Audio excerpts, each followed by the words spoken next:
ఇలా ఉండేది లైఫ్ ఎన్నో కలలు కదా ఇది మన తప్పు కాదురా, మన జీవితాలే అంత. బయట అందరు బాగానే ఉన్నారు, కానీ మనకెందుకు ఇలా జీవితం? ఇంకోసారి మన దీన్ని మనం తినడానికి పర్మిషన్ అవ్వాల్సి వస్తుందా?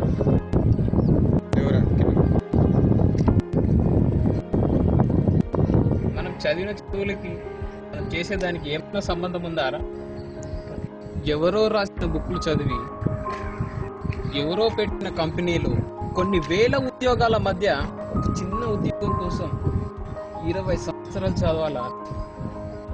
పేరెంట్స్ ఎప్పుడు ఒకరి కింద బానిస మైండ్ సెట్ అని ఎందుకు పెంచుతారా? నీకు నచ్చింది చెయ్యి అని ఎందుకు పెంచారా? ఏమన్నంటే మన జీవితాలు ఇంతే, మనం ఇలానే ఉండాలి అని చెప్తారు. అసలు ఎలా చెప్తే అర్థమవుతుందిరా? మనం రూపాయి బియ్యం తినలేం, 50 రూపాయల బియ్యం కొనలేం. మనం గవర్నమెంట్ స్కూల్కి పోలేం, కార్పొరేట్ ఫీజు కట్టలేం, సిటీ బస్లో వెళ్ళలేం, బండికి పెట్రోల్ కొనలేం. ఏంట్రా మన జీవితాలు? చాలా కరెక్ట్. ఎందుకంటే మనం మిడిల్ క్లాస్ కాబట్టి. ఇదో బతుకు. వాళ్ళకి చేత కాకపోతే మనకి చేత కాదా? వీళ్ళ మాటలు విని బతుకుతాం, ఉద్యోగాలు చేస్తాం. ఇవన్నీ పనికిరాని మాటలని తెలిసే లోపే మన జీవితం సగం అయిపోతుందిరా. తెలుసుకో నువ్వు.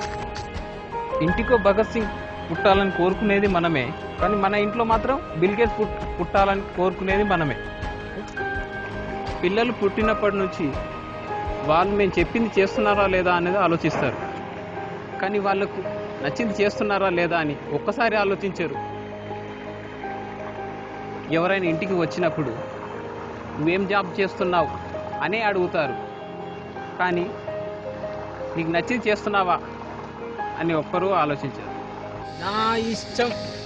నా ఇష్టమైన చేస్తా అని ఒక్కరూ చెప్పరు.